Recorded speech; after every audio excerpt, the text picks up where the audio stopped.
Welcome to Irina Instant Education. This is Irina, and in this video we are going to study prepositional phrases. Preposition I have already discussed with you. Preposition मैं पढ़ा चुकी हूँ और videos upload कर चुकी हूँ. अगर आप लोग नए हैं, आप लोगों ने नहीं देखा तो प्लीज मेरे वीडियोस वॉच कर लीजिएगा. preposition हम लोग पढ़ चुके हैं क्योंकि स्पॉटिंग द एरर जो आप लोग कंपटीशन में आते हैं उसके लिए preposition का भी एरर स्पॉट करना होता है और कभी कभी prepositional phrases का भी आता है error. तो preposition we have already studied, and now in this video I'm going to discuss with you prepositional phrases. इस वीडियो में मैं prepositional phrases discuss करूंगी. ठीक है?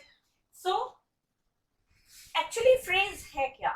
Phrase जिसे आप लोग कहते हैं शब्दों का समूह, बहुत सारे शब्दों का समूह जिसे आप लोग कहते हैं हिंदी में, वो होता है phrase. जैसे a group of words which makes sense but not complete sense. Example, in the middle, at the platform. माने एक कुछ words का ग्रुप, कुछ शब्दों का समूह जिससे सेंस तो मिलता है, कुछ एक मीनिंग तो निकलती है बट नॉट कंप्लीट सेंस, लेकिन पूरी मीनिंग नहीं निकलता है. जैसे हमने कहा इन द कॉर्नर, कोने में.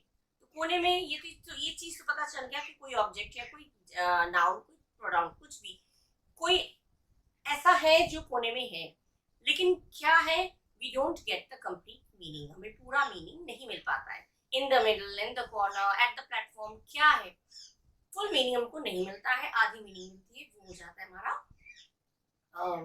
फ्रेज. ठीक है? अब prepositional phrase क्या होता है? As a name, prepositional phrases से ही हम एक चीज तो अंडरस्टूड है कि prepositional phrase है, दैट मीन्स ये फ्रेज जो भी है वो स्टार्ट होगा आपका preposition से ही. कुछ एक पॉइंट्स आइडेंटिफाई कैसे करेंगे prepositional phrase को, वो देखिए. Prepositional, what is prepositional phrase? Group of words that lacks either a verb or a subject. Prepositional phrase भी कुछ शब्दों का ग्रुप है, शब्दों का समूह है, ग्रुप ऑफ वर्ड्स है जिसमें लैक माने कमी, जो जिसमें नहीं रहता है. क्या नहीं रहता है? या तो वर्ब नहीं रहता या फिर सब्जेक्ट नहीं रहता. सेंटेंस में रहता है, कंफ्यूज मत होइएगा, सेंटेंस में तो रहता है. जैसे हमने कहा the black man is standing in the middle of the door. तो इन द मिडल हो गया. इन द मिडल जो है वो आपका फ्रेज है. पूरा सेंटेंस तो फ्रेज नहीं है, फ्रेज पर्टिकुलर वो वर्ड है जो इन द मिडल. तो इसमें इन द मिडल, इसमें देखिए ना तो वर्ब है ना ही सब्जेक्ट है. ठीक है? तो यही सबसे बड़ी पहचान है. इसमें जो प्रीपोजिशनल फ्रेज होता है उसमें या तो उसमें कमी रहती है, या तो वर्ब की, आइदर अ वर्ब और अ सब्जेक्ट. इसमें वर्ब भी नहीं होता है, सब्जेक्ट भी नहीं होता है. ठीक है? अच्छा, जैसे हमने कहा कि the black cat is sitting in the middle of two white cats. तो ब्लैक कैट बैठी है दो व्हाइट कैट्स के बीच में, तो वो इन द मिडल हो गया आपका वो prepositional phrase. इसमें वर्ब नहीं है. ठीक है? और ना ही सब्जेक्ट है.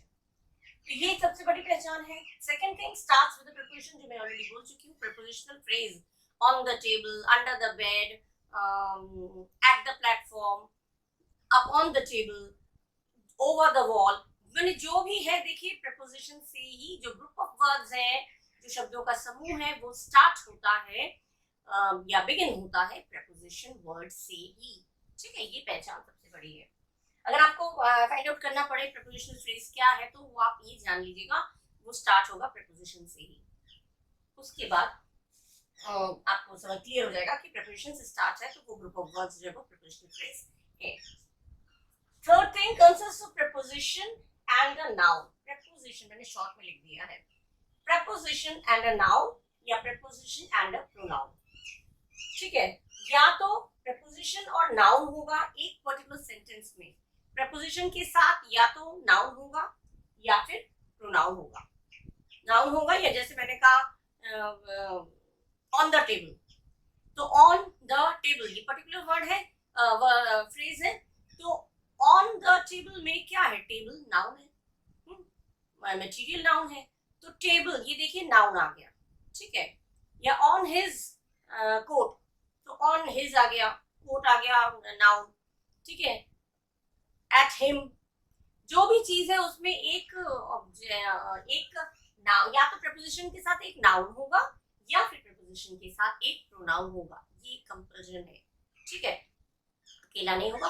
प्रपोजिशनल फ्रेज अगर प्रपोजिशनल फ्रेज हुआ तो उसमें प्रपोजिशन के साथ या तो एक नाउन होगा या फिर एक प्रोनाउन होगा, ठीक है, वर्ब नहीं होगा। वर्ब तो फ्रेज में आता ही नहीं है और ना ही सब्जेक्ट आता है, बता ही चुकी हूँ पहले। And the fourth thing is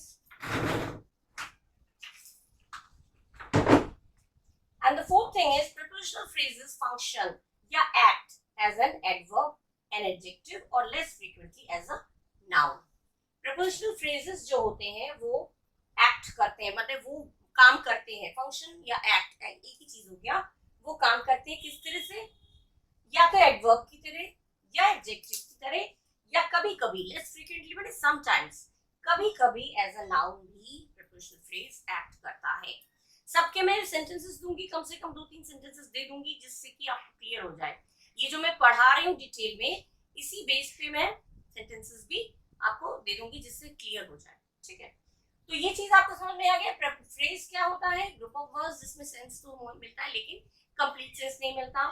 और प्रीपोजिशनल फ्रेज में 4 पॉइंट्स बताए। तो ग्रुप ऑफ वर्ड्स होता है जिसमें ना तो वर्ब होता है ना सब्जेक्ट होता है। सेकंड थिंग इज begins या starts with a preposition, preposition से ही start होता है। Third thing is consists of preposition and a noun, preposition के साथ या तो noun होगा या preposition के साथ pronoun होगा।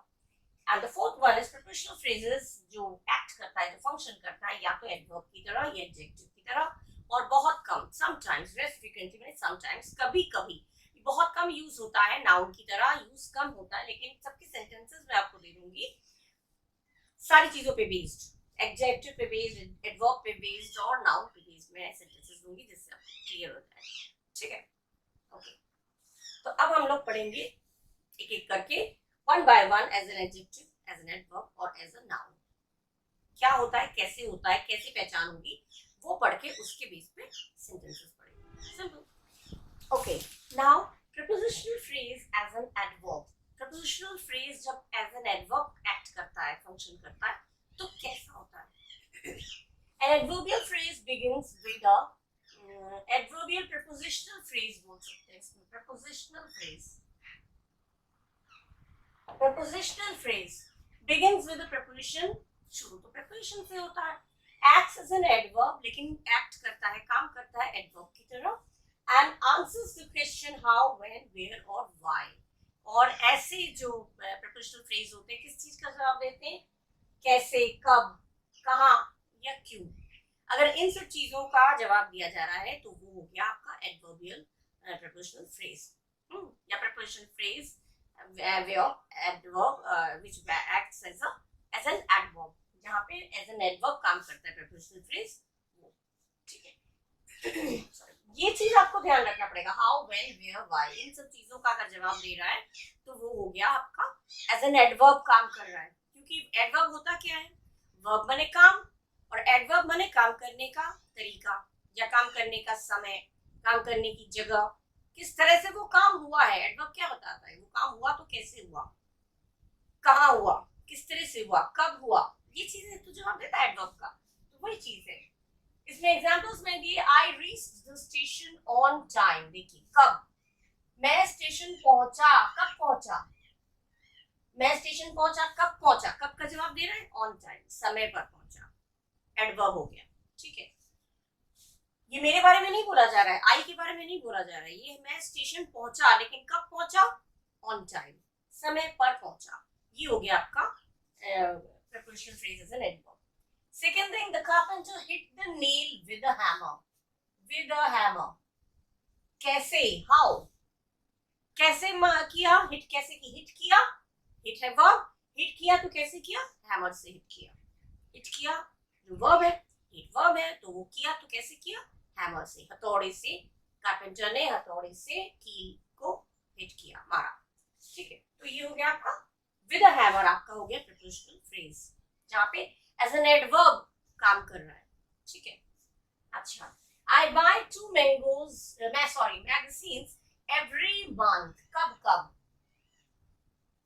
prepositional phrase every month, मैं मैंगोज खरीदता हूँ every month, फ्रीक्वेंसी बता रहा है, कितनी फ्रीक्वेंटली आप खरीदते हैं, हर मंथ आप क्या करते हैं, खरीदते हैं, वर्ब हो गया। कब कब खरीदते हैं, ये फ्रीक्वेंसी बता रहा है, एवरी मंथ, ठीक है, एवरी मंथ, ये हो गया आपका prepositional phrase as an adverb, ठीक है। अच्छा, और next is you must finish your work before time. Before time, समय से पहले, क्या करना है समय से पहले, वर्ब है फिनिश करना, और वर्ब के बारे में बता रहा है, वर्ब को मॉडिफाई कर रहा है, तो वर्ब को मॉडिफाई कर रहा है, वो हो गया बिफोर टाइम, ठीक है। बिफोर टाइम माने समय से पहले, ठीक है। और last is the girl who lives next door is a teacher. कहाँ, वेयर का जवाब दे रहा है, वो लड़की जो नेक्स्ट डोर में रहती है वो एक टीचर है। नेक्स्ट डोर, नेक्स्ट हो गया आपका प्रीपोजिशन और डोर हो गया आपका नाउन, ठीक है। तो girl who lives next door is a teacher, जो लड़की अगले वाले डोर में, दरवाजे में रहती है, वो एक टीचर है, बगल वाले दरवाजे में बोलते हैं हिंदी में, तो इज अ टीचर। ये हो गया आपका। इस तरह से जो है कहाँ का जवाब दे रहा है, कहाँ, कब, कब, कैसे, इन सब चीजों का जवाब जब देता है तो वहां पे समझ लीजिएगा prepositional phrases working as an adverb, ठीक है।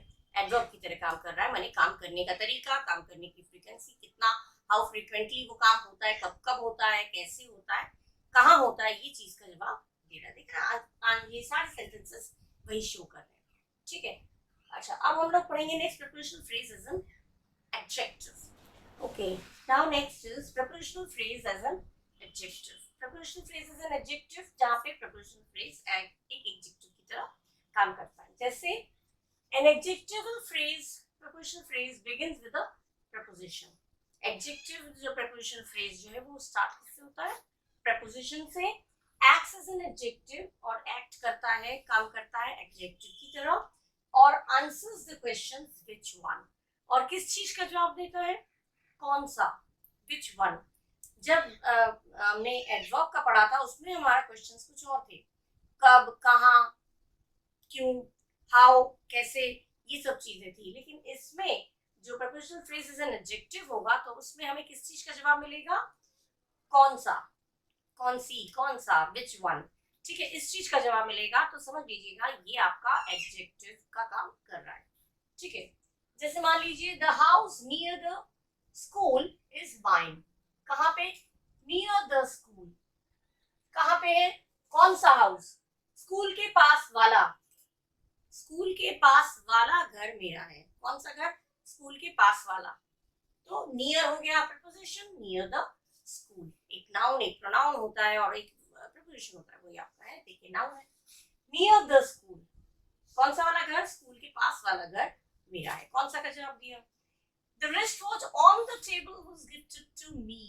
टेबल के ऊपर जो wristwatch है वो मुझे गिफ्ट किया गया था, कौन सा wristwatch, जो टेबल के ऊपर है, वो wristwatch जो टेबल के ऊपर है वो मुझे गिफ्ट किया गया था, तो कौन सा का पता चल रहा है, कौन सा wristwatch जो टेबल के ऊपर है वो मुझे गिफ्ट किया गया था। He with a brown hair, कौन सा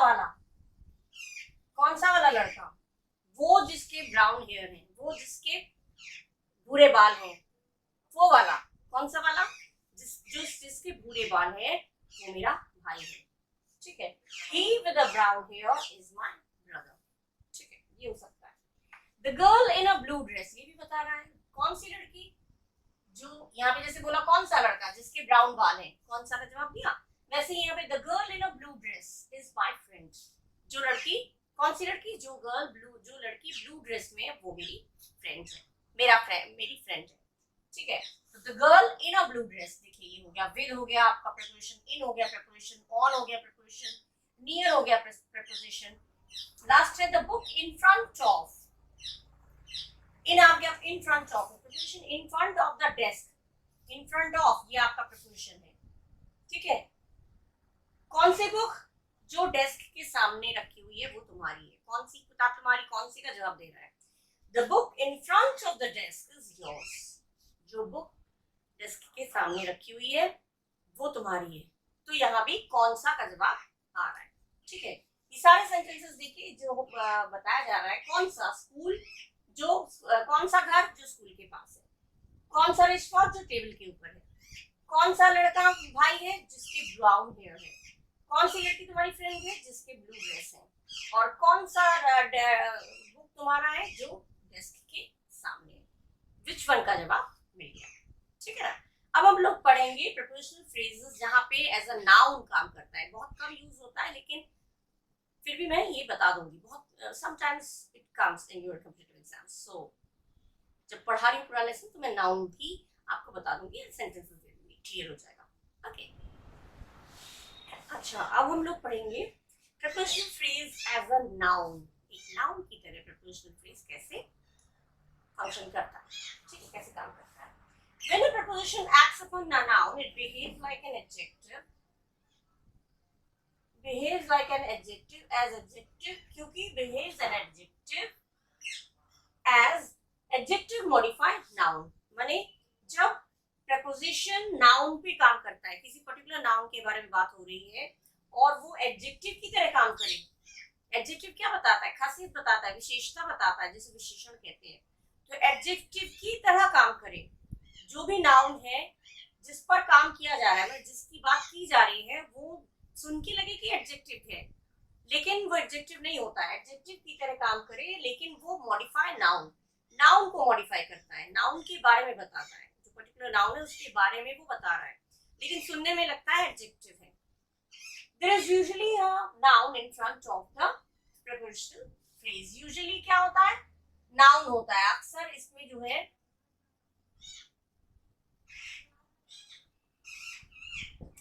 in front of the prepositional phrase, माने जो भी prepositional phrase है, prepositional phrase माने जो group of words है, उसके सामने जो रहता है एक नाउन रहता है, जो कि that is understood but not written, जो कि understood है, जो implied रहता है, जो समझ में आता है।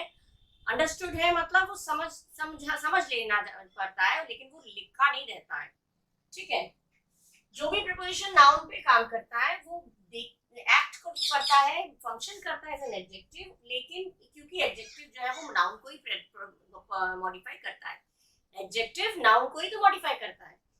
एडजेक्टिव माने खासियत, तो किसी चीज की खासियत हम बता रहे हैं, ब्यूटीफुल या क्लमजी या जो भी, नॉटी, तो ये चीजें हम किसी पर्टिकुलर नाउन के बारे में ही तो बोलेंगे, नाउन या प्रोनाउन के बारे में बोलेंगे। ऐसे ही तो ब्यूटीफुल नहीं, he is beautiful, Radha is beautiful, कुछ तो हमें बोलना पड़ेगा। तो एक नाउन होता है, तो नाउन को ही मॉडिफाई करता है एडजेक्टिव, नाउन के बारे में ही, जो पर्टिकुलर नाउन है उसी की खासियत बताता है ना एडजेक्टिव। तो यही चीज दिया है, क्योंकि एडजेक्टिव जो है मॉडिफाई करता है नाउन को, मतलब मॉडिफाई करता है नाउन के बारे में बताता है, जो भी खासियत है वो हमें नाउन के बारे में बताता है। सुंदर है, शैतान है, तो वो पर्टिकुलर कोई तो होगा, कोई नाउन, किसी का नाम, प्रोनाउन कुछ तो होना चाहिए, ही शी कुछ तो होना चाहिए जिसके बारे में बता रहे हैं। तो ये नाउन को मॉडिफाई करता है एडजेक्टिव, इसीलिए वो एडजेक्टिव की तरह ही दिखता है।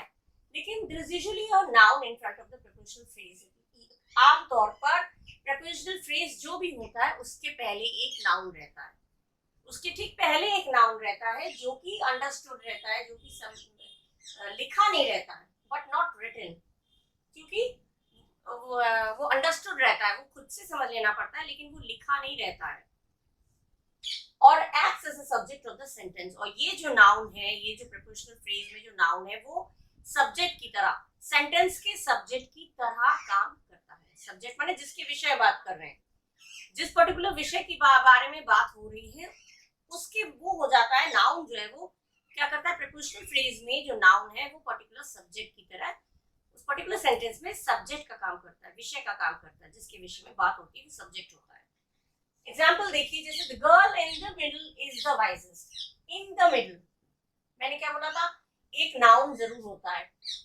इन द मिडल, जो भी प्रीपोजिशनल फ्रेज है उसके पहले एक नाउन है द गर्ल, और लड़की मिडल में है के लिए हमें इज नहीं लगाया, बीच वाली लड़की सबसे बुद्धिमान है, तो बीच में एक लड़की है, वो हम है के लिए इज नहीं लगाया, यहाँ पे हमने नहीं लगाया the girl is in the middle, girl is in the middle, ऐसे नहीं बोला हमने, वो हमें समझ में आ गया, इज है के लिए इज लगा जाता है, था के लिए वॉज लगाया जाता है, लेकिन वो हमने मिस कर दिया, वो हमने हटा दिया। लेकिन इस सेंटेंस से हमें पता चल रहा है कि कोई लड़की बीच में खड़ी है जो कि सबसे बुद्धिमान है। The girl is in the middle नहीं दिया हमने, the girl in the middle is the wisest. ठीक है, यहाँ पे अंडरस्टूड, यहाँ पे समझ लेना पड़ेगा क्योंकि हम किसके बारे में बात कर रहे हैं। सेंटेंस का सब्जेक्ट क्या है, बीच वाली लड़की। सब्जेक्ट क्या है, बीच वाली लड़की की बात हो रही है। तो ये हो गया आपका सब्जेक्ट। तो बीच वाली लड़की वो जो है वो नाउन है।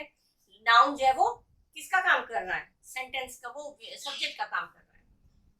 अगर हम कोई पूछे किसकी बात हो रही है तो बीच वाली लड़की की बात हो रही है, तो गर्ल जो है नाउन है और वो एक सब्जेक्ट की तरह काम कर रहा है। तो the girl in the middle is the wisest, ये एक सेंटेंस हो गया। इन द मिडल आपका प्रपोजिशन है, उसके पहले पहले आपका आ गया नाउन, जो कि मैंने रूल्स में बताया। Second thing, the flowers in your garden are colorful and fragrant. In your garden, तुम्हारे इस गार्डन में फूल है, फूल है। तुम्हारे गार्डन के जो फूल है बहुत ही कलरफुल है, बहुत ही सुगंधित है। तो फूल है के लिए हमने इज नहीं लगाया, हमने समझ लिया, अंडरस्टूड है कि तुम्हारे गार्डन के फूल, तुम्हारे बगीचे के फूल बहुत ही कलरफुल है। तो बगीचे में फूल है, इस बात को शो नहीं कर रहे हैं, ये हमारा अंडरस्टूड हो गया। समझ, ये कुछ चीजें लिखना जरूरी नहीं होता, समझ लेना पड़ता है। तुम्हारे गार्डन, तुम्हारे बगीचे के फूल बहुत ही कलरफुल है और बहुत ही फ्रेग्रेंट है, सुगंधित है। ठीक है, तो ये हो गया, किसकी बात हो रही है, सब्जेक्ट का क्या है इसमें, तुम्हारे गार्डन के फूल की बात हो रही है, तुम्हारे बगीचे के फूलों की बात हो रही है। तो ये पूरा जो है आपका क्या कर रहा है, एज अ सब्जेक्ट काम कर रहा है। और नाउन क्या है आपका, फ्लावर्स। ठीक है, इन फ्रंट ऑफ prepositional phrase मैंने बोला था नाउन रहता है, तो नाउन है। Next is the mouse under the chair was scared and confused। Under the chair, chair के नीचे किसकी बात हो रही है, जो माउस जो चेयर के नीचे है वो बहुत ही डरा हुआ है, डरी हुई है और कंफ्यूज्ड है। ठीक है, तो ये जो है अंडर द चेयर, इसके पहले आपका नाउन आ गया और स्केयर्ड एंड कंफ्यूज्ड है, ये तो बाद में आया, लेकिन ये चीज है अंडर द चेयर, इसके पहले आपका नाउन आ गया। ठीक है, ये हुआ। तो माउस चेयर के नीचे है ऐसा शो नहीं किया गया, लेकिन माउस के, the mouse under the chair, जो माउस चेयर के नीचे है वो डरी हुई है। ठीक है, तो ये हो गया आपका एज अ नाउन काम कर रहा है। किसकी बात हो रही है, चेयर के नीचे वाले माउस की बात हो रही है। The building near the school, कौन सा बिल्डिंग की बात हो रही है, near the school is very beautiful. School के पास वाली बिल्डिंग, सेंटेंस में ये सब्जेक्ट का काम कर रहा है। नाउन जो है स्कूल के पास वाली बिल्डिंग, ये पूरा नाउन जो है वो एक सब्जेक्ट का काम कर रहा है पूरे सेंटेंस में। और नियर द स्कूल के पहले हमने द बिल्डिंग, जो कि नाउन है, वो जैसे मैंने बोला था नाउन रहता है ऑलवेज। ठीक है, तो स्कूल के पास वाली बिल्डिंग बहुत सुंदर है। ठीक है, ये बता रहा है। Next is the noise coming from his house, उसके घर से, उसके घर से किसकी बात हो रही है, उसके घर से आने वाली आवाज, ये पूरा आपका सब्जेक्ट का काम करे। किसकी विषय में बात हो रही है, उसके घर से आने वाली आवाज की बात हो रही है। किसकी बात हो रही है, चेयर के नीचे वाली माउस के बारे में बात हो रही है। किसकी बात हो रही है, जो बिल्डिंग स्कूल के पास है उसकी बात हो रही है। तो जिसके बारे में बात कर रहे हैं, ये पूरा सब्जेक्ट का काम कर रहा है, ये भी आपका सब्जेक्ट का काम कर रहा है। The noise coming from his house was loud and unpleasant, जो शोर तुम्हारे घर से आ रहा, उसके घर से आ रहा था, बहुत ही तेज था और बहुत ही प्लेजेंट माने अच्छा, अनप्लेजेंट माने अपोजिट, बहुत ही बुरा था, बहुत अजीब, मतलब बुरा लग रहा था सुनने में, अच्छा नहीं लग रहा था। एक होता है शोर करते हैं तो शोर अच्छा वाला, खुशी से जो शोर मचाते हैं वो अलग होता है, वो बहुत प्लेजेंट साउंड करता है। लेकिन कुछ ऐसे लड़ाई झगड़ा का जो शोर है वो अनप्लेजेंट साउंड करता है, तो वही अनप्लेजेंट। ठीक है, तो ये हो गया noise coming from his house was loud and unpleasant. ये आपके हो गए। देखिए प्रेपोजिशन जैसा नाउन पे काम करता है तो देख के लगता है एडजेक्टिव का काम कर रहा है, क्योंकि एडजेक्टिव नाउन के बारे में ही बताता है, नाउन को मॉडिफाई करता है। और यहाँ पे यूजुअली नाउन एक जरूर प्रेपोजिशन फ्रेज के पहले नाउन रहता है, जहाँ पे है के लिए कुछ लिखा नहीं जाता है उस, और वो अंडरस्टूड रहता है। और वहां पे वो पूरा प्रेपोजिशनल फ्रेज जो है वो एक सब्जेक्ट का काम करता है। ठीक है, ये आपका क्लियर हो गया। आई होप मैंने प्रेपोजिशनल फ्रेज, फ्रेज पहले बताया मैंने क्या हुआ, क्या होता है फ्रेज, क्या होता है, ग्रुप ऑफ वर्ड्स होते हैं जिसका कंप्लीट सेंस नहीं होता। प्रेपोजिशनल फ्रेज क्या होता है, जो प्रेपोजिशन से स्टार्ट होता है, जिसमें या तो वर्ब या सब्जेक्ट लैकिंग रहता है, नहीं रहता, उसमें मिसिंग रहता है, उसमें आई वर्ब या देखिए इसमें कहीं भी वर्ब नहीं है, यहाँ पे अंडर द चेयर कहीं पे काम है, इन योर गार्डन कोई काम है, काम नहीं है। यहाँ पे जो पर्टिकुलर फ्रेज है प्रपोजिशनल फ्रेज, उसमें ना तो वर्ब रहेगा ना ही आपका सब्जेक्ट रहेगा, यही आपका पॉइंट था, ठीक है। और स्टार्ट होगा प्रपोजिशन से क्योंकि प्रपोजिशनल फ्रेज है, ठीक है। और तीन तरीके से प्रपोजिशनल फ्रेज आते हैं, as an adjective, as an adverb और एज अ नाउन। नाउन बहुत कम यूज होता है, लेकिन नाउन भी आपको पढ़ा दिया कि बाकी बाय चांस आपको एग्जाम्स में आए तो आपको सॉल्व करने में प्रॉब्लम ना हो। तो यहाँ पे प्रपोजिशनल फ्रेज का जो चैप्टर है, एडजेक्टिव में ध्यान रखिएगा, एडजेक्टिव में कुछ भी मॉडिफाई कर सकता है, शेप, साइज, कलर, किसी के बारे में किसी का शेप है, साइज है, कलर है, कुछ भी बोला जा रहा है तो वो हो जाता है एडजेक्टिव। ये ध्यान रखिएगा, खासियत जो बताता है। एडवर्ब काम किया तो कैसे किया, और नाउन जिसके जो विषय का काम करता है, जो सब्जेक्ट का काम करता है, जिसके बारे में हम बात कर रहे हैं, पूरा होल सेंटेंस का सब्जेक्ट का काम करता है। प्रपोजिशनल फ्रेज का ये पूरा सार, पूरा ब्रीफ में अगर देखें तो प्रपोजिशनल फ्रेज यही होता है, ठीक है। अब कॉम्पिटिटिव एग्जाम्स में ये आएंगे तो आप लोग बिल्कुल कंफ्यूज मत होइएगा, यही आपका मेन जो चीज है, मोस्ट इंपॉर्टेंट पॉइंट मैंने आपको कवर करा दिया है, और आई एम डेफिनेट कि आप लोगों को समझ में आया होगा, और ये चीज आपका बहुत बहुत बेनिफिशियल होगा आपके फ्यूचर में एग्जाम्स में, ठीक है। तो इस वीडियो के साथ मैं ये मैंने एक्सप्लेन कर दिया है, एंड आई होप आप लोगों को समझ में आया होगा, अच्छा लगा होगा। और अगर अच्छा लगा होगा तो कुछ तो कमेंट करिएगा, लाइक करिएगा, सब्सक्राइब करिएगा, और मोस्ट इम्पोर्टेंटली आप अपने फ्रेंड्स के साथ, अपने क्लासमेट्स के साथ, अपने रिलेटिव्स के साथ शेयर करिए, जो लोग स्टडीज में इन्वॉल्व हैं, जो लोग पढ़ाई करते हैं, उनके साथ शेयर करिए, जिससे आपका भी फायदा हो और उनका भी फायदा हो, ठीक है। तो अगले वीडियो तक के मैं ये वीडियो यहीं पे एंड करती हूँ। Till then bye bye, do take care of yourself, thank you.